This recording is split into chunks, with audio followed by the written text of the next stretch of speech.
get started. Let's do it.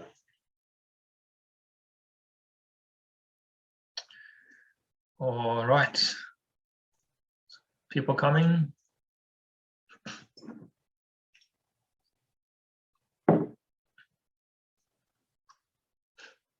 Yep, I can see people are slowly coming, which is great. All right, so we're going to start once we have a bit more people coming in. So this will be the last series, so last session of our series. And I reckon this could be potentially a very interesting session here, talking about ACCUs under the ERF program. All right, so we've got more people coming here. So all right, let's get started without further delay. Okay, so yes, as I mentioned, this is series 3. We talk about the nationwide emission reduction fund. Thanks, Patrick. So yeah, if everyone just can drop your comments or questions in the Q&A panel, and we can talk about or answer those questions at the end of the session. So we talk about in this series here, we talk about nationwide emission reduction fund, or it could be called climate solution fund. Under the fund arrangement, there are many different types of methodologies that could generate ACCUs for various types of upgrades. Today, we're going to talk about the MMV methodology and also the some of the waste treatment methodologies, which are part of the carbon avoidance ACCUs.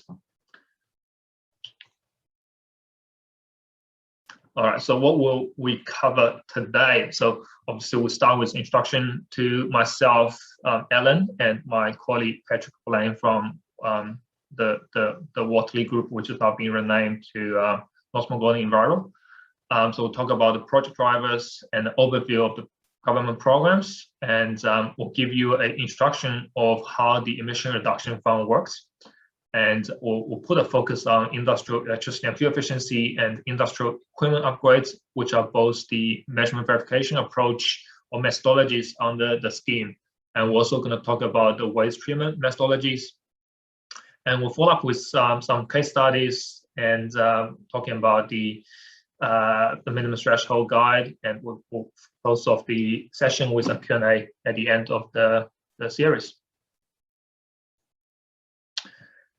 So yeah, quickly talking about the service streams that we cover from Northmore Gordon's perspective. So we provide strategic energy sourcing for industrial and commercial clients.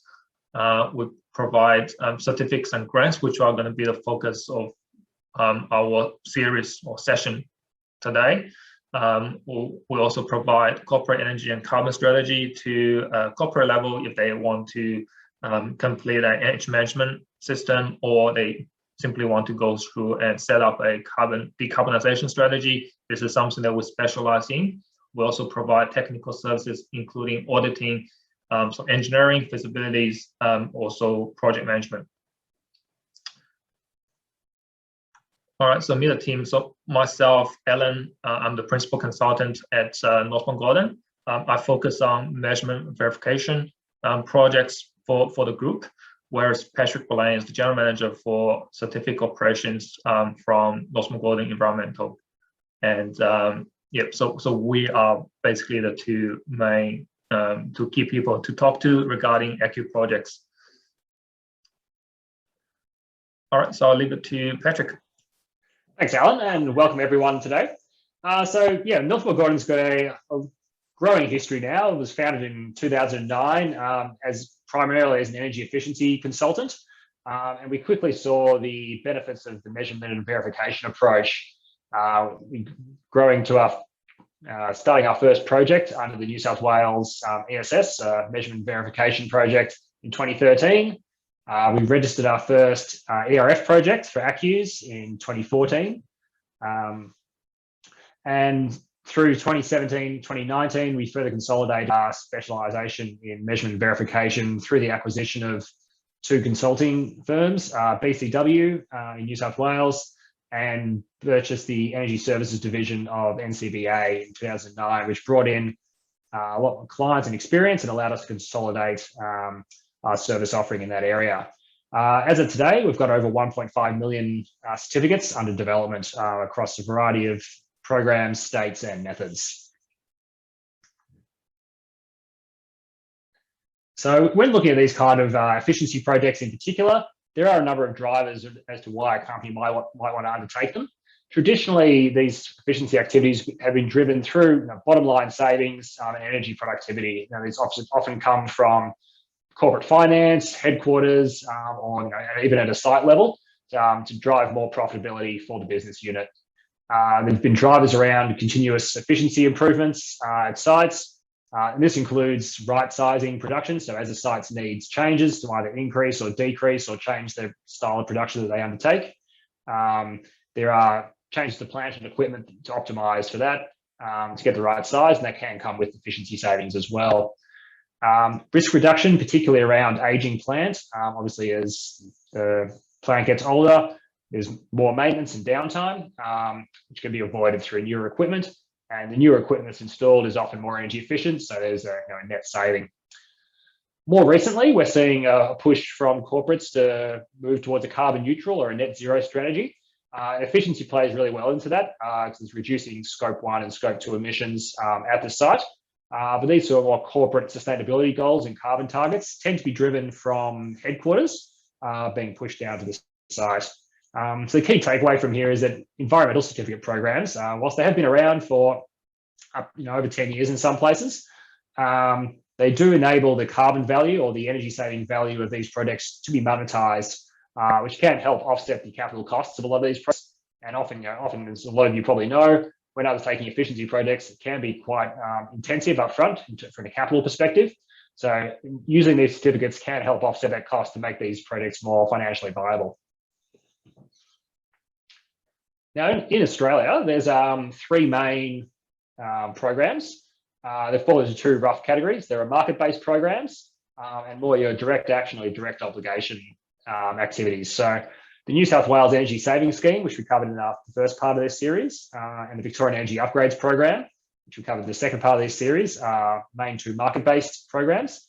And the focus of today's topic is the Emission Reduction Fund or the Climate Solution Fund, which is a direct obligation or a direct action style approach. So where the market-based programs put an obligation on energy retailers to purchase certificates through a market mechanism. In a direct action, the Australian government is directly buying carbon abatement in the form of ACCUs from these projects. And those purchase of those ACCUs goes through to meet Australia's international commitments, either through the Kyoto Protocol and for the Paris Agreement. So as an overview for the Emission Reduction Fund, an overall objective is to reduce greenhouse gas emissions in Australia. Now, the legislation that allows us to do that is the Carbon Farming Initiative, which is where this all kind of started. The Emission Reduction Fund is really just a big pool of money that the government put together to purchase carbon abatement. So that was a $2.55 billion fund that was announced in 2014. Subsequent to that, there has been a further $2 billion committed as part of the Climate Solution Fund. So it's a new pool of money that follows the same track where the government is buying abatement. The funds for the Emission Reduction Fund have not yet been exhausted, so we haven't started work on the Climate Solutions Fund as yet. Broadly speaking, under these activities, there are 2 types of projects. There's carbon removal, so that's projects that remove carbon dioxide from the atmosphere. And these are typically found in the land sector, kind of reforestation, soil carbon kind of methods in the agricultural and land sector. And there's carbon avoidance projects, which reduce the amount of emissions going into the atmosphere through what is usually industrial activities. And they'll be the main focus of what we're talking about today.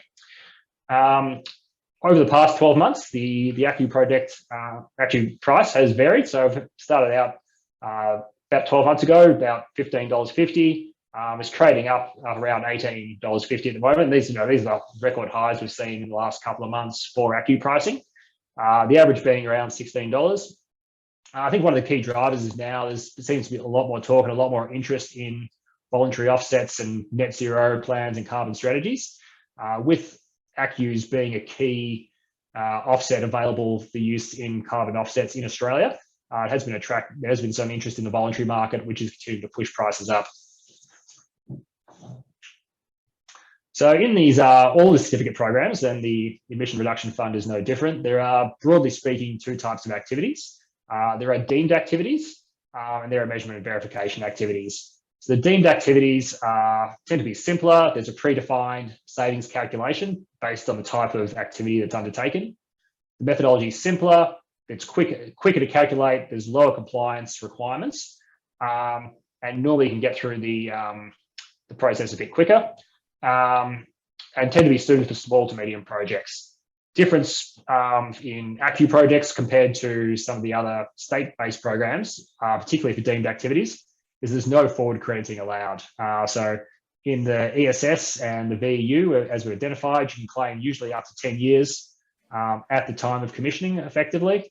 For the ERF projects, even under the deemed methodologies, you do need to credit each year, typically for 7 years. Some examples of deemed technologies that are available are your GEMS registered products. So these are air conditioners, chillers, refrigeration products normally, and also lighting activities, both building-based indoor lighting and outdoor and public lighting is covered under that. Alan, I'll leave it to you about measurement and verification. Patrick. So yes, so today we're going to focus on measurement verification methodologies as well as waste treatment. We see these two sort of methodology groups could actually take or cover a lot of the projects out there that's happening, which will produce carbon avoidance. So the measurement verification is a technology neutral arrangement, and it's quite complex. So it does require measurement verifications throughout the project, and it's in this case it's a annual creation. So it will be in between 12 to 18 months to when the ACCUs could be generated. I mean, we're talking about audited, going through the audit and being generated and traded on the spot market before you can see the money. So this is now the actual energy savings are quantified through a measurement verification approach, and it does really suit to projects with large energy savings. So if you are drawing a measurement boundary and the savings are less than 10%, there's a potential risk that the saving cannot be deemed as significant, which means you really need to see large energy savings if you want your measurement verification projects to be successful. There's also the waste treatment methodologies, which we're going to cover water waste treatment and also solar waste treatment. There's also the animal effluent treatment methodology, which is quite limited of what we can claim, but we're going to cover that in the next two slides. Okay, so this slide here is about methodologies on the measurement verification. So you've got we say pretty traditional because we've been doing this for quite a few years. This is the industrial electricity and fuel efficiency project of methodology, and it's a MIV basis, which is quite complex compared to the IEU, which I'm going to talk about next. So similar to pretty much all projects under the ERF methodology, it's a 7-year crediting period, and because the projects cannot be bundled, so on the IFE projects sort of stay within its own little boundary, or we're talking about side boundary for 7 years. So you cannot bundle projects together from a different site. It's really suited to large projects with about 2,500 tons of CO2 emission abated projects or sites. Now there's also the industrial equipment upgrades project, which we are the only participant in this methodology as of now. So this is also an MIV basis approach for the methodology, but the MIV approach is much simpler compared to IFE. So the actual administrative burden, if you declare a project on the IEU, is actually less than IFE. But obviously, with all things, it does come with its drawback. Now, because the IEU project can be bundled, you seem to bundle projects from different sites, and the start date can only be the start date of the first implementation. So you could actually bundle projects together, which will reduce your auditing cost, but there's potential risk that you might not get the maximum amount of ACCUs for the duration of your project. And we set a minimum threshold of about 550 tons CO2 emission abated, in any sort of abatement of the energy used at site. So this could really bring a lot of the small to medium-sized projects to be eligible, or to make it worthwhile to go down the ACCU roadmap. There's also the facility method, which is also an annual creation period of 7 crediting years. Now, facility method is quite limited. Now, it only suits business who have submitted anchor data or anchor reporting for the last 4 consecutive years. And there are certain drawbacks with the approach as well, because you're going to have to look at your 4 past years, including the upcoming year or 2 in between when you declare the project to when the project actually commenced. Now, you're going to actually find the most conservative baseline. So it's not really a MMV approach where you can choose within the last 24 months and draw a baseline year within that 24 months. In this case, you're going to look at pretty much the past 4 consecutive years and find the most conservative approach for ACCU claims. So there's some drawback, and you're not going to get the maximum amount of ACCUs compared to a IFE, or in this case, the industrial electricity and fuel efficiency approach. But obviously the advantage here with facility method is that you can claim carbon emissions in both energy emissions, which is traditionally what we've been doing on the IFE project, but you can also create ACCUs for chemical emission reduction. So we don't have example here in the case study, so I'll talk through an example here now. So this chemical emission could be a cement production plant where they produce clinker, and you could actually mix your raw material, send into the kiln, which will potentially reduce the calcination emission from the kiln processes. So in this case, the calcination emission abatement is not really covered in any of the other MMV methodology. It's only covered on the facility method. So there's advantage here that you could potentially use the facility method to claim both energy emission reduction and also chemical emission reduction, or in this case, calcination emission reduction. We'll also talk about some of the waste treatment methodologies. So the 2 methodologies we've been playing a part in so far has been the alternative waste treatment method, which is the solid waste treatment. So this is a little bit different. So we're talking about, when we talk about putting in a new plant for waste treatment, it could really be potentially big in terms of how many ACCUs or how many carbon emissions you are being avoiding. Avoiding sending those waste to landfill. Instead of landfill waste, you're actually processing those waste to make fuel, or simply just to reduce the carbon emission. Now it's still a 7-year crediting period, but you're going to have to claim over a 13-year claiming period. So basically, you're over the course of 13 years, you're going to actually peak at around year 6 or year 7, where you're going to get the majority of the ACCUs. But in the first few years, where you're just ramping up with a certain calculation approach, which means you're not getting too much at the start, but you'll be getting quite a lot during the middle, in this case, about year 6 or year 7 of the crediting or of the claiming period. So this alternative waste treatment, AWT, is about solid waste treatment. There is also the wastewater treatment methodology, which is simply an annual creation of 7 crediting years. This is the same as the MMV approach that we talked about earlier.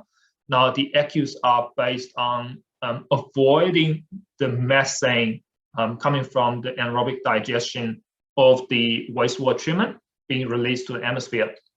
So you could, once you capture those methane being released from the wastewater treatment plant, you could either flare those methane, which it's obviously being avoided to go into the atmosphere, or you can combust that in a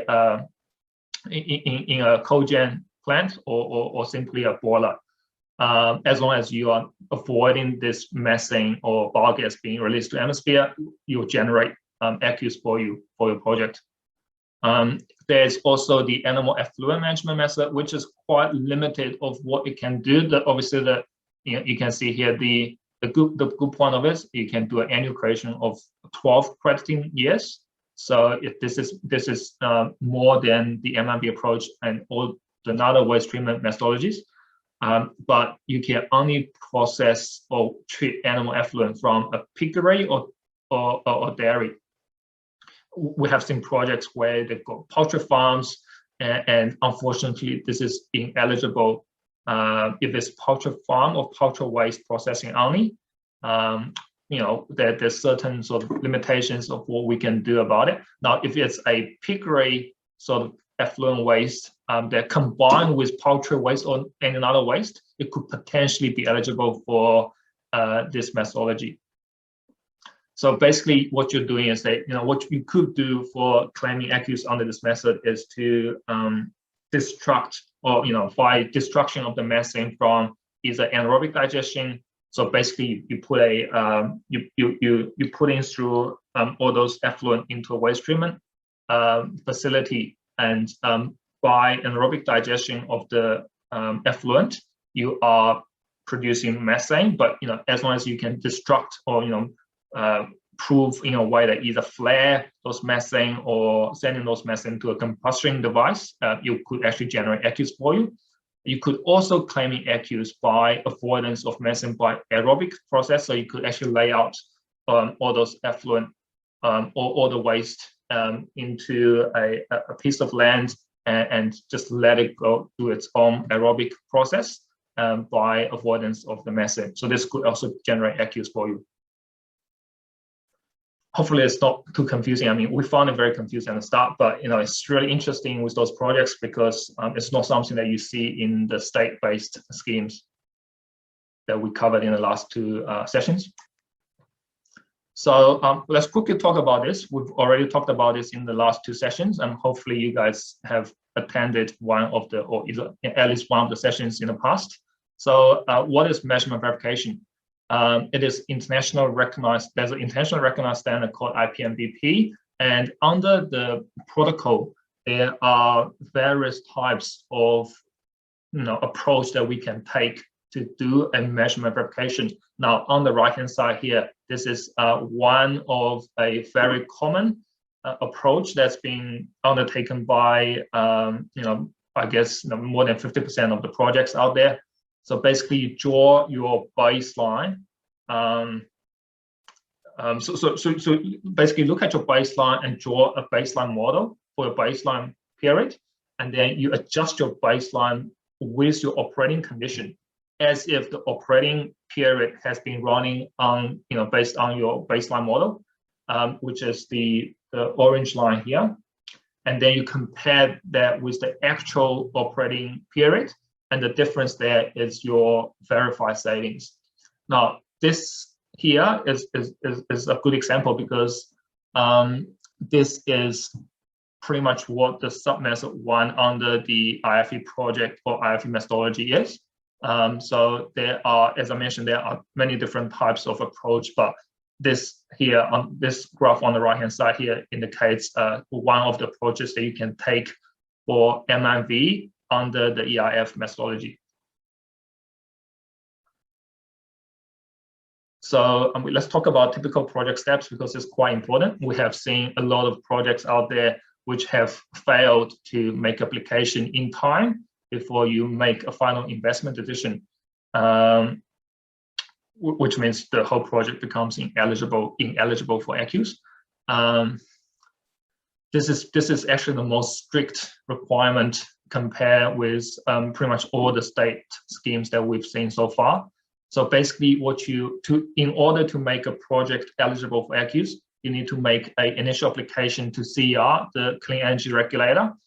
And this application process or the approval process for the application can take up to 90 days. There are certain requirements or documents that you need to supply to the CER for them to assess your application. If it's a measurement verification approach, you do need to do a MIB design.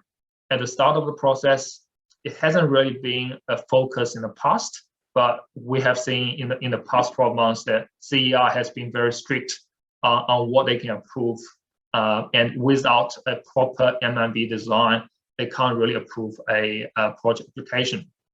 The key point here is that your final investment decision, or in this case, your internal CapEx approval, could not occur until the project is declared with CER.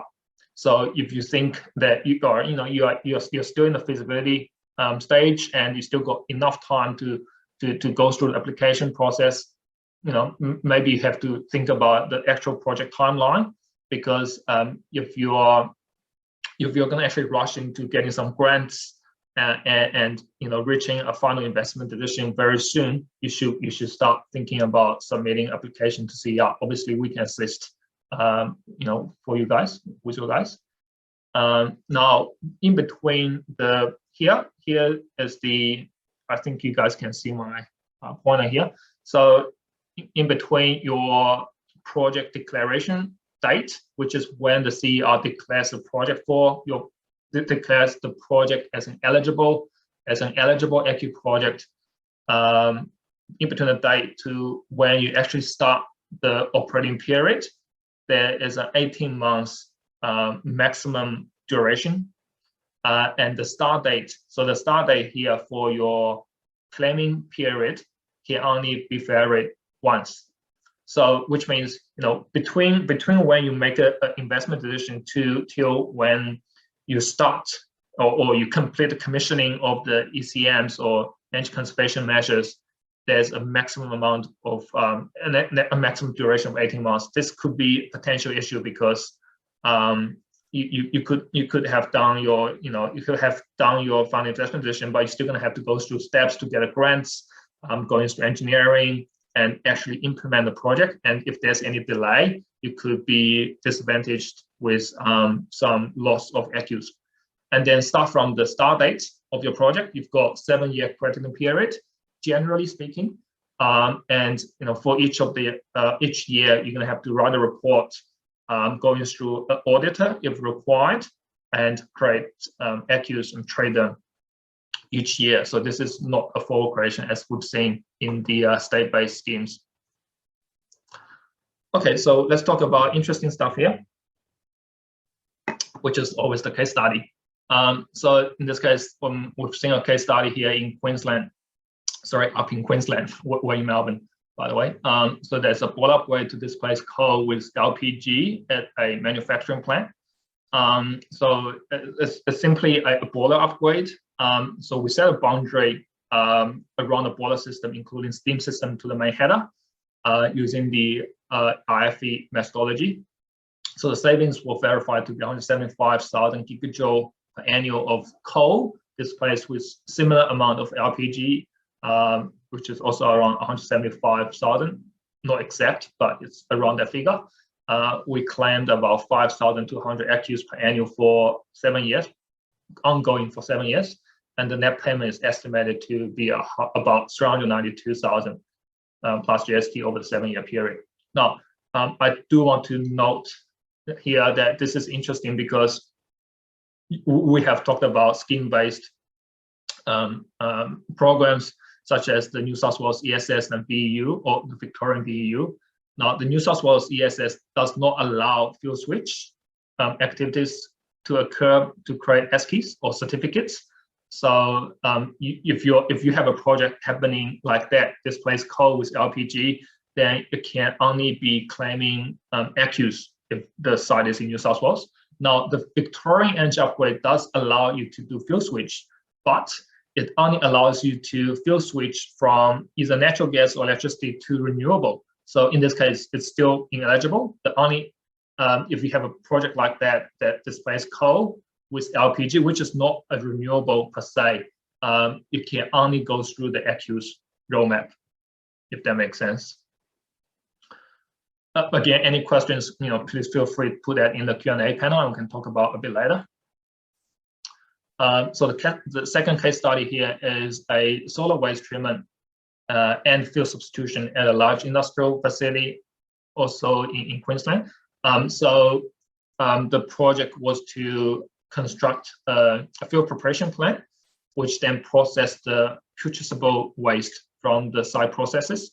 So currently, the waste, or before the project, the waste was simply being arranged and sent to the landfill. And they are looking to construct a facility, a waste treatment facility, to process those waste and make those waste a fuel, and send those fuel to the on-site boiler. So in this case, there are two projects that could coexist at the same time. So the first thing is, by constructing the facility to process the waste, you are avoiding landfill, which makes the project suitable for alternative waste treatment methodology. So there's ACCUs from that methodology. Secondly, you are then sending the fuel, the process fuel, to the on-site boiler, which will then displace coal. This is the fuel substitution project. And the reason why the two projects can coexist is that the boundaries are separate to each other. So the boundary for the IFE project, which is the boiler project, or the fuel substitution project at the boiler, is only includes fuel sources to the boiler and the boiler steam headers, whereas the boundary for the alternative waste treatment only covers the fuel preparation plant and the conveyor system. So those two boundaries do not overlap, and that's why they can coexist. Now, for the IFE project, we established a engine model, which is the total emission within a boundary that includes all the fuel that's all the fuel intake at a boiler versus the site production. And the savings were verified to be about 21,000 tons of CO2 abated per annum for over 7 years for the IFE project. Whereas for the AWT, it was a bit difficult to analyze because it's not the same for all 13-year period, but it's average about 20,000 tons of CO2 abated because of the landfill avoidance over 13 years for alternative waste treatment. And the net payment to the customer in this case was just over $5 million total over the 13-year period. We think it's too sensitive, so we didn't actually put a breakdown of the net payment to the customer on an annual basis, but that's a total of 13-year period. Now, there are obviously other benefits, which the customer avoided about 30 kiloton of commercial and industrial waste landfill levy per annum, because those waste is now being processed in on-site facility and processed to be a fuel. And they also avoided about 250,000 gigajoule bituminous coal purchase per annum because of the fuel substitution project. So next case study here is also an interesting case study, which is a covered anaerobic lagoon project at a meat processing plant. So the meat processing plant has actually two existing lagoons next to the plant, and those lagoons has been there for a long period of time, which is before 2014. That's one of the key requirements under the wastewater treatment methodology under ACCUs. And the existing lagoon is still anaerobically digesting and releasing methane to the atmosphere. And the project is to place a top on top of the existing lagoons and capture those methane being released from the anaerobic digestion within the lagoon and send those methane to, majority of the methane is still being flared, but there's a still quite substantial amount of methane being sent to the site boiler, which is fuel substitute the natural gas consumption at the boiler. Now, because the natural gas emission is not really that high, emission factor is not that high, so we realized that the project or the fuel substitution project is not really suitable for the IFE methodology, and we proposed to put that project under IEU. So basically, this is similar to the last case study where the two boundaries of the projects are not overlapping. and in a way that we can draw very distinct boundaries. So the boundary for the wastewater treatment only covers the anaerobic digester, those pumps and blowers, fans, flare, including LPG flare, LPG pilot at the flare. So that's your whole boundary for wastewater treatment. So we don't actually worry about those methane being fed to the boiler.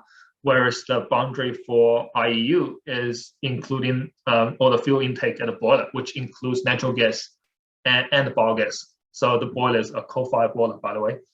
And the savings were calculated to be 28,000 tons CO2 abated per annual over 7 years for the wastewater treatment method, and about only 2,000 tons CO2 abated over 7 years for the IEU method. There's certain restrictions or limitations on how much biogas can be sent to the boiler over a certain time, right? So the net payment to the customer is estimated to be just over Australian million dollars plus GST over a total period of 7 years. All right, so that's minimum threshold guide. We only provide this as a guide only. So exceptions does apply, and obviously talk to us, but we haven't really seen any projects in the waste treatment sector that's too small to proceed. Those projects are, most likely big projects that can go through the ACCU roadmap without taking a minimum threshold. We've seen projects with energy efficiency upgrades or implementing ECMs at certain facilities where the savings are not, or the emission abatement are not big enough to warrant the MRV approach, and also the annual audit regimes going forward. So basically, with the industrial equipment upgrade, because the projects can be bundled, we talked about this advantage, which means you cannot get the maximum amount of ACCUs, but because it can be bundled, it does reduce the cost of auditing, and also makes the whole process a bit easier. So the minimum threshold that we set is 550 tons CO2 savings per annual, whereas the industrial electricity and fuel efficiency methodology has a minimum threshold of 2.5 K ton of CO2 emission abated. So for pretty much for every single another method, please discuss with us. Now there's also at the bottom, you can see there's also the lighting and another themed methodology, which we haven't really been focusing on in this session. But there's obviously discuss us. We have a project like that. We actually have a lighting aggregation project currently live, going through, and we are the project participant for that project implementation. There are also new methods which are currently under development by CER, and in priority, they've got soil carbon and carbon capture storage, biomethane, plantation forestry, and blue carbon. So obviously this is in priority. So we have seen possibilities, especially in the carbon capture and storage space, where it could really be beneficial for sites, such as cement production sites, which produce clinkers. And because of the calcination process, there's no way that they can, there's limited amount of approaches that they can reduce the calcination emissions or chemical emissions. And through carbon capture and storage, they could really then capture those carbon and then store it elsewhere, which could be potentially a good approach for reducing carbon emissions through a calcination process. There's also the King review, which came out last year. I can't remember which month, but last year. Patrick can talk about it. But there's a recommendations to first increase the crediting period. As of now, majority of the methodologies currently have a 7-year crediting period, and King Review recommended it could potentially be up to 10 years crediting period. Makes it in line with New South Wales and Victorian energy upgrades full creation regimes, or the way they calculate, certificates, which is 10 years, and also potentially a full creation of ACCUs. At the moment, every single methodology under the ERF has an annual creation of ACCUs for 7 years, and there's potentially a possibility to forward create some of those ACCUs, which means you get some of the cash upfront or quicker. There's also the optional delivery contract, which is currently being proposed by King Review. That's it, actually. I hope you guys enjoyed the session. I think there's some questions in the Q&A. Yeah, let's go through some of these questions here. So, sure. First, Alan, maybe one for you. Is ACCUs mainly for industrial applications, or can we apply it to other sectors like the commercial or retail? We have been, it's really, ACCUs does cover commercial and retail. The potential issue with it is the minimum threshold, or the amount of effort is required in MMB. So we've seen projects in the commercial sector where they potentially chill upgrade or HVAC optimization projects where the savings are just not big enough to warrant a MMV approach. Now, with ACCU price really creeping up, there's potentially a change in the near future. I think Patrick can also talk about potentially some of the deemed approach for this sort of upgrades. Yes, certainly. I guess the focus of this series has really been talking about the measurement and verification activities. There are other activities that may be more suited to commercial and retail sites where the saving opportunities are of a lower magnitude. Again, like Alan said, typically with the deemed activities, so deemed lighting and your GEMS activities. So for a commercial building, it might be chillers, boilers could be included in that. I guess the one thing is say you probably wouldn't be able to do that for a single retail store, for example. You'd want to aggregate in a number of sites. So if you had a number of sites across Queensland, for example, you want to do a similar type of upgrade, we could look at then constructing an aggregation project to include all of them to make, to reduce the audit costs and make it worthwhile. So that kind of approach would be possible in that space. All right, next question. When a project claims under ESCIs or VEECs, can same qualifications for ACCUs, or is there a different way to filter out those projects? So in terms of the criteria, I think in terms of the criteria you're looking at if a project's going to be eligible for certificates. Right, I see. So generally speaking, we're talking about if it's a measurement verification approach, if the project is qualified for ESCIs or VEECs, it's generally acceptable on the ACCUs, but because the ACCU price is lower than those ESCIs or VEECs, and also ACCUs only allow annual creation, whereas ESCIs and VEECs could allow full creation. So we haven't really seen a project where if you can claim ESCIs, we'll say, all right, you go and claim ESCIs. If you can claim VEECs, you go and claim VEECs. I think there are certain projects where the state schemes do not cover, and those projects are the ones that we are chasing under ACCUs. And certainly, I'll say outside the jurisdictions, Victoria, New South Wales, so South Australia, Tasmania, Queensland, Northern Territory, WA, your only option at the moment is ACCUs. So it depends on the jurisdiction of where your product is. Final question here: do we have any case studies for non-industrial applications? Look, yeah, like Alan said, we do have some lighting projects, some other compressor kind of style projects as well. Again, the focus of this session was measurement and verification, which tends to lend itself to the larger industrial projects. But happy if you'd like to reach out, happy to talk about some other case studies if you've got something particular in mind. We can talk through our experience. So yeah, feel free to reach out on those ones. So maybe that's it from the Q&A there, Alan. But maybe are there any sort of key traps or any criteria that you found as people struggle with for ACCU projects? Yeah, look, we can probably talk about that briefly, but obviously we recommend having a discussion with us because there may be certain cases where there are certain other requirements that need to be met.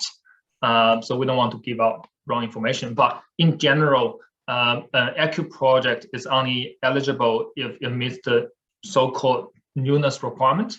So the ERF does not want to fund projects where the project will go ahead anyway, and that's why you need to make sure the application goes in before you make your final investment decision for the project. And this is a even though I think we understand, even though that the timeline is really strict, we understand where ERF is coming from.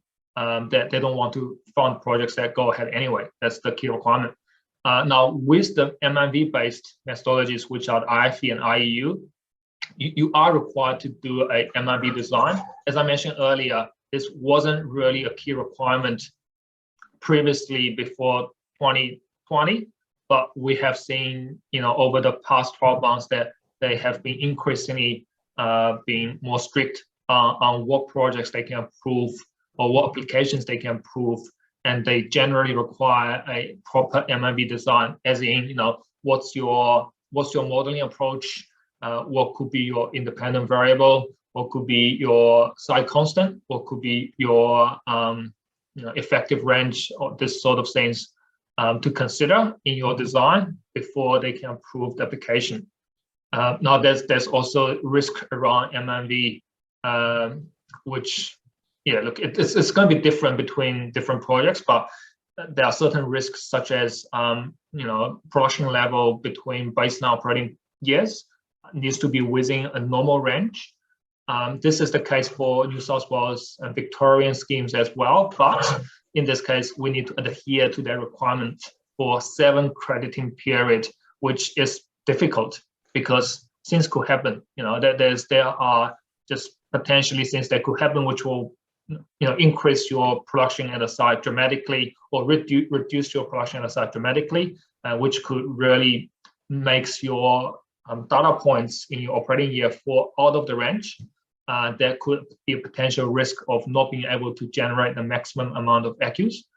The reason why I bring the state-based schemes also in the mix is because the state-based schemes generally allow you to do a full operation of 10 years, and you only need to adhere to their requirement within a couple of years before and after your implementation of the projects, which are much easier to monitor and much easier to adhere to. Whereas in this case, we do annual creation for 7 years, and just things could happen within 7-year period, which is out of our control. So there's just a potential risk that the ACCUs amount might not be, you might not get the maximum amount of ACCUs as you initially anticipated. Great. All right, thank you for that one, Alan. I think we're out of time there, so thank you everyone for joining. I hope How about I throw a question to you, Patrick? I think you can throw a question to me if we've got people want to hang around. I think it's important people understand it. So what else can we do with ACCUs apart from selling them for cash? Yeah, really good question. So I guess ACCU's primary market currently is selling ACCUs back to the government, the Australian government. There is also a voluntary market for ACCUs, where companies are buying ACCUs to then do a voluntary surrender to meet a net zero or a carbon offset standard. Something like Climate Active is the Australian government supported program. So there is increasing interest in the voluntary space for ACCUs. There's something like that could be potentially really attractive for a large company. If you've got an ACCU project where you want to have your own efficiency project that saves emissions, you get the benefit of reducing your emissions. You get the ACCUs, which you then potentially could voluntarily surrender to further offset emissions from other parts of your business. So that might be a cheapest form of abatement for you, rather than buying ACCUs or other offsets from the spot market. So there's a few interesting disposal options, which we'd be happy to talk to you about if anyone has interest in that. All right, thanks a lot, Patrick. And I hope everyone enjoyed our series. And look, everything will be uploaded on YouTube and you guys can access it. We'll send through an email with the questions from the Q&A panel, answers for the Q&A panel through an email. And hopefully we'll arrange another series of webinar series, and hopefully we'll see you again. All right, thank you very much. All right, see you guys. Have a good weekend.